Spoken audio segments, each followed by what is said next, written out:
عند جان کے ایک معروف شیخ طریقت حضرت عادل خان دامت برکاتہم نے جب نمنگان کے علماء کے بارے میں سنا کہ وہ طریقت میں داخل ہو گئے ہیں تو ان کی خوشی کی انتہا نہ رہی۔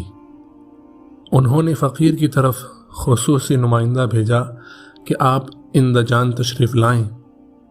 فقیر حکم کی تعمیل میں اگلے دن عند جان حاضر ہوا۔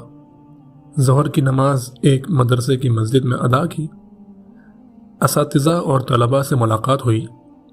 نماز کے بعد مسجد میں ایک نوجوان عالم دین درس قرآن دینے لگے اور کئی سو نمازی ان کے درس میں بیٹھ گئے۔ نوجوان عالم دین مولانا عبدالقہار صاحب کے چہرے پر سعادت کے انوار نظر آ رہے تھے۔ جب درس مکمل ہوا تو دعا سے پہلے ایک صاحب نے اعلان کیا کہ ایک شیخ طریقت تشریف لائے ہیں، وہ بیان کریں گے۔ جب فقیر منبر و محراب کے قریب حاضر ہوا تو مولانا عبدالقہار صاحب خاموش لگ رہے تھے۔ لگتا تھا کہ فقیر کے متعلق ان کی طبیعت میں انشراح نہیں تھا۔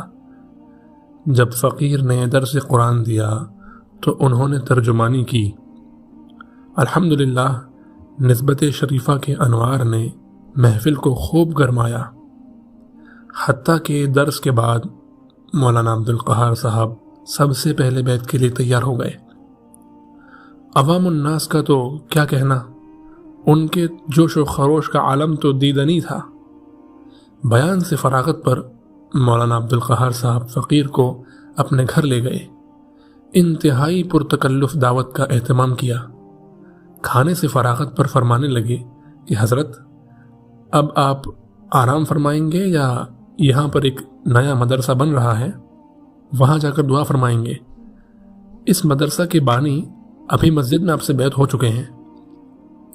فقیر نے کہا کہ عاجز یہاں پر آرام کے لیے نہیں بلکہ کام کے لیے آیا ہے۔ میرے پیر و مرشد فرمایا کرتے تھے، کام کام کام بس تھوڑا آرام۔ لہٰذا اس عاجز کا بھی یہی معمول ہے۔ سب لوگ گاڑیوں میں بیٹھ کر ایک وسیع و عریض عمارت میں پہنچے جس کا نام مدرسہ امام عاصم رحمۃ اللہ علیہ تھا۔ یہاں دو بہت بڑی بڑی کرینیں فٹ کی گئی تھی اور عمارت کا کام بڑی تیزی سے مکمل ہو رہا تھا۔ تہ خانہ اتنا بڑا تھا کہ ہم لوگ چل چل کر تھک گئے۔ پورا مدرسہ دیکھنا مشکل ہو گیا۔ وہ مدرسہ کیا ایک یونیورسٹی کی عمارت نظر آ رہی تھی۔ فقیر نے پوچھا کہ اس میں کتنے طلباء کی رہائش کا انتظام کیا گیا ہے؟ بتایا گیا کہ ایک کمرے میں 4 طلباء کے ٹھہرنے کا انتظام ہے۔ حالانکہ ہمارے حساب سے اس میں 8 طلباء بھی ٹھہر سکتے تھے۔ متولی مدرسہ کے بیٹے حافظ عبدالجلال صاحب کو فقیر کا بیان اتنا پسند آیا تھا کہ ان کے ہاتھ میں ہر وقت ٹیپ ریکارڈر رہتا تھا اور وہ فقیر کی ہر گفتگو ٹیپ کرتے تھے۔ فقیر نے ان سے کہا کہ چلو بیانات تو ٹیپ کیے ہی جاتے ہیں، ہر وقت کی گفتگو ٹیپ کرنے کا کیا مقصد؟ اس نے رو کر کہا کہ حضرت ہم یہ باتیں سنیں گے اور یاد کیا کریں گے کہ آپ نے کس موقع پر کیا فرمایا تھا۔ مدرسہ میں دعا کرنے کے بعد ہم لوگ حاجی عبدالسلام صاحب کے گھر کھانے کے لیے پہنچے۔ انہوں نے عند جان شہر کے معززین کو مدعو کیا تھا۔ الحمدللہ کھانے کے بعد تھوڑی دیر بیان ہوا تو اکثر لوگ سلسلہ عالیہ میں داخل ہو گئے۔ مولانا عبدالقہار صاحب کہنے لگے، حضرت اللہ تبارک و تعالیٰ نے آپ کو مقام تسخیر عطا کیا ہے۔ ایسے ایسے لوگ بھی بیعت ہو رہے ہیں جن کے متعلق ہم سوچ بھی نہیں سکتے تھے۔ فقیر نے عرض کیا کہ اس میں عاجز کا کوئی کمال نہیں، کمال تو کمال والے پروردگار کا ہے جو اپنے گنہگار بندوں کو بھی دین کے لیے قبول فرما لیتا ہے۔ اسی گفتگو کے دوران ایک عالم دین نے دعوت دی کہ حضرت آپ عشاء کی نماز آساکا کی قریبی آبادی ہے، وہاں پر واقع ایک مسجد میں پڑھائیں۔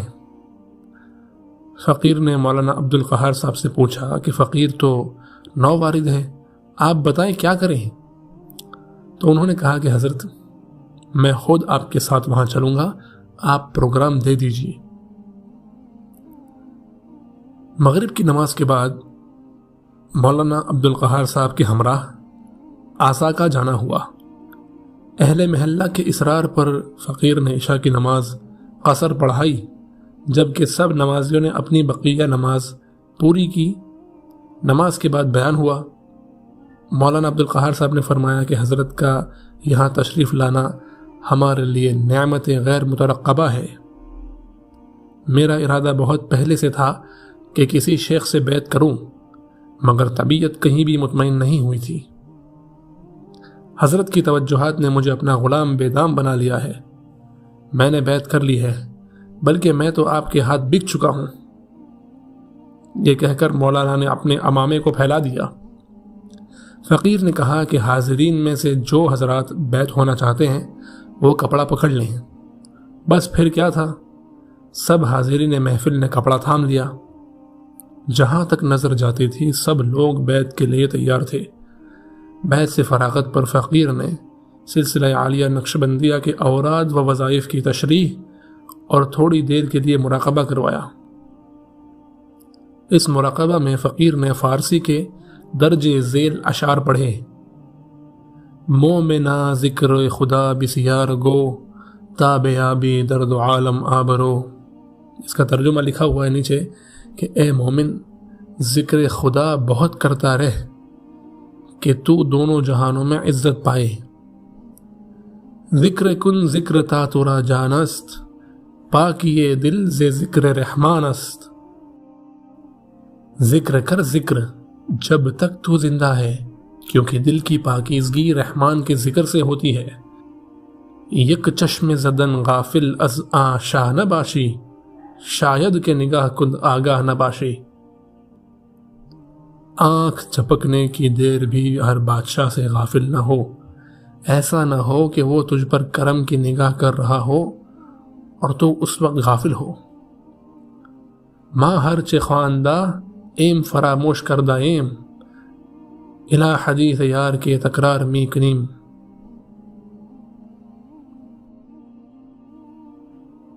ہم نے جو کچھ پڑھا وہ سب بھول گئے، ہاں البتہ اس یار کی بات کہ ہم بار بار دہرا رہے ہیں۔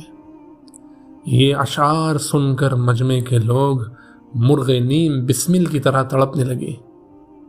آہو بکا اس قدر تھی کہ دیکھنے والے کو بھی ترس آ جائے۔ محفل سے فراغت پر مولانا عبدالقہار صاحب نے بتایا کہ حضرت، آپ ہمارے دوست مولانا حاکم جان کے ہاں رات کا قیام کریں گی۔ ساتھ کھڑے ہوئے مولانا حاکم جان اور مولانا عبداللہ سے انہوں نے تعارف کرایا۔ دونوں حضرات نے کہا کہ حضرت، ہم دونوں نے مشورہ کیا ہے کہ آپ کے وسط ایشیا کے پورے سفر میں ساتھ رہیں۔ فقیر نے دادا خان نوری کی طرف دیکھا تو انہوں نے کہا بہت اچھا۔ فقیر نے دادا خان نوری کی طرف دیکھا تو انہوں نے کہا بہت اچھا، پہلے ہم 2 تھے اب 4 ہو جائیں گے۔ باقی لوگ تو مقامی ہوتے ہیں، آتے جاتے رہتے ہیں۔ فقیر نے ان دونوں حضرات کی طرف غور سے دیکھا تو سعادت کے آثار نظر آئے۔ مرد حقانی کی پیشانی کا نور کب چھپا رہتا ہے پیش ذی شعور۔ آنے والے وقت نے بتا دیا کہ یہ دونوں دوست 2 ہیرے ثابت ہوئے، جن کے تعلق پر فقیر کو روز محشر نجات کی امید ہے۔ فارسی کے کچھ اشعار ہے جس کا ترجمہ یہ ہے کہ میں نے سنا ہے کہ امید اور خوف کے دن یعنی آخرت کے دن اللہ کریم بروں کو بھی نیکوں کے ساتھ بخش دے گا۔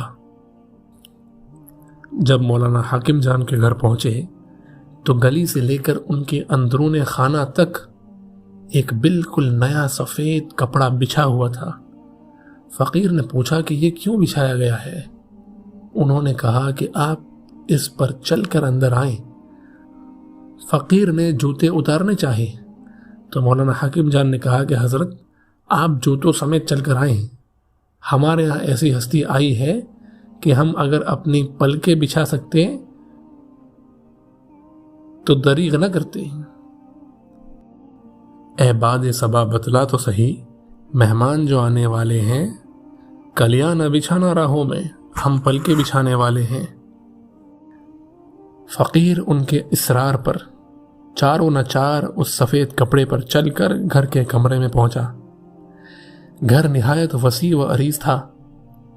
پھولوں کے درخت اور انگوروں کی بیلوں سے سارا صحن بھرا ہوا تھا۔ پھولوں کی خوشبو نے فضا کو معطر بنا دیا تھا۔ دلکش اور آرام دہ کمرے خوشگوار ماحول پیش کر رہے تھے۔ کھانے میں ایک بکرے کا گوشت بھون کر پیش کیا گیا تھا۔ جب رات گئے، سب لوگ چلے گئے تو مولانا حاکم جان اور مولانا عبداللہ نے کہا کہ حضرت، ہم آپ کی مٹھی چاپی کرنا چاہتے ہیں، اجازت مرحمت فرمائیں۔ ان کے شوق کو دیکھ کر فقیر نے ہاں کر دی۔ کافی دیر تک یہ نجی محفل جاری رہی۔ فقیر نے مولانا حاکم جان سے ایک سوال پوچھا کہ مولانا یہ بتائیں، آپ آج کی 2-3 محافل میں شریک رہے ہیں، یہاں لوگ اس قدر تعداد میں سلسلہ عالیہ میں داخل کیوں ہو رہے ہیں؟ مولانا نے جواب دیا کہ حضرت، 1 سال پہلے ازبکستان میں 2-3 بڑے بڑے مشائخ سلسلہ عالیہ نقشبندیہ کا کام کر رہے تھے، مگر چند مہینے پہلے یکے بعد دیگرے ان کا انتقال ہو گیا۔ پچھلے چند مہینوں سے علماء و صلحاء روزانہ دعائیں کر رہے تھے کہ کوئی کامل شیخ ملے جس سے ہم اصلاحی تعلق قائم کریں۔ عین اس وقت آپ کی آمد کو یہاں کے علماء نعمت غیر مترقبہ سمجھ رہے تھے، اس لیے جوق در جوق سلسلہ عالیہ میں داخل ہو رہے ہیں۔ فقیر اپنے دل میں نادم و شرمندہ ہوا کہ لوگوں کے تاثرات کتنے اچھے ہیں اور فقیر کتنا گندا ہے۔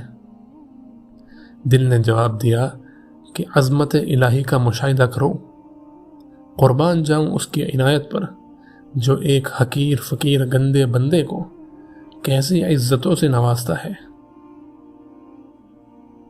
ذرا دیکھو کھوٹا سکہ سر عام چل رہا ہے۔